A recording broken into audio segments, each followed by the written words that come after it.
obviously with the film out, it just became such a big hit for the streaming giant, and millions of people have watched it around the world. So I wanted to ask you first, how do you feel being the director, the one that created this film? How does it feel for millions and millions of people to actually enjoy the film you did after hard work and actually want more of this world?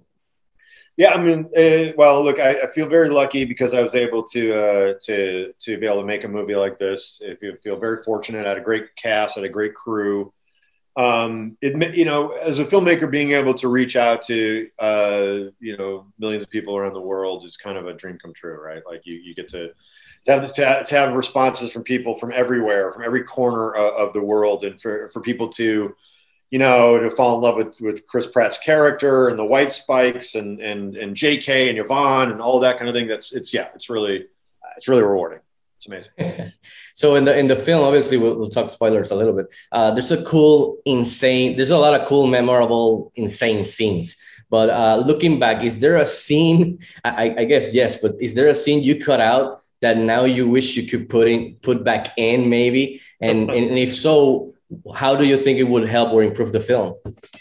There's a scene with Betty Gilpin, who played Chris's wife, Emmy. There's a scene with her that was it was set after the events, you know, in 2022 in the World Cup. It was set in the sort of the year later, but before Chris goes off to war. It's a scene that's a little bit about the backstory of their relationship. It's a scene that gives you a little bit more of a clue as to maybe the path that Chris Pratt's character had been on in the past. And that's a scene that I wish was still in the movie. It made the movie longer.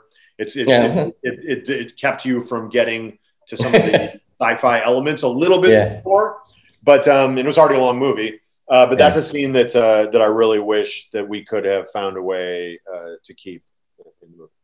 That's cool. One of the things I really enjoyed about the film also is obviously the creatures, the monsters, the aliens. They're horrible and they're relentless. So there's a scene in particular where we first actually see the creatures, not only as viewers ourselves, but the actual characters of the film. So I'm talking about the stairwell scene with the flashlights where you zoom in and the alien is just sitting there breathing. It's just horrible. It's awesome. So was this reveal always part of the plan, of your plan, that specific shot, or did you have other options as to revealing the monsters? And if so, why did you choose this way?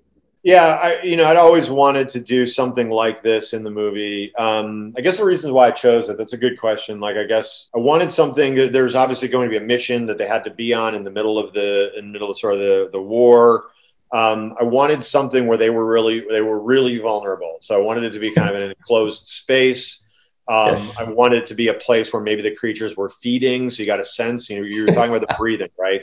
And I wanted to be in a place where they weren't out in the street running and gunning, killing people, where you sort of encountered them like that. Maybe in another movie, I wanted it to be in a place where, our heroes are in a vulnerable place. Our creatures are not as vulnerable. Obviously, they've got sort of the high ground. Not to quote Revenge of the Jedi or Revenge of the Sith. I have the high ground. Yeah. Yes.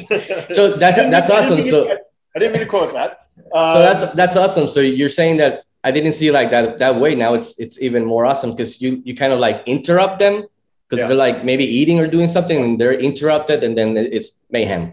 So that's awesome. Staying with the monsters, can you tell me a little bit about the process of the design? Because like I told you, they're awesome. And how long did it take up to get to the final design? Because I saw a little bit of aliens. I saw like kind of Edge of Tomorrow. Even the big Cloverfield monster I saw in them. So they were fantastic. So can you tell me a little bit about that? Yeah, well, working with Ken Barthelme, he's a really incredible creature designer.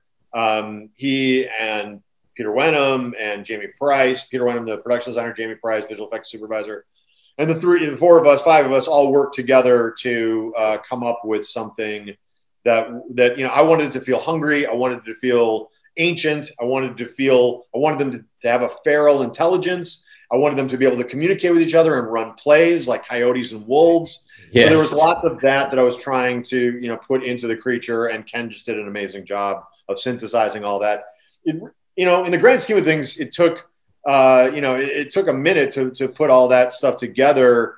But you know, we were also really under the gun to get the movie out because we had Chris Pratt's schedule, and we had, you know, there's only a certain amount of time.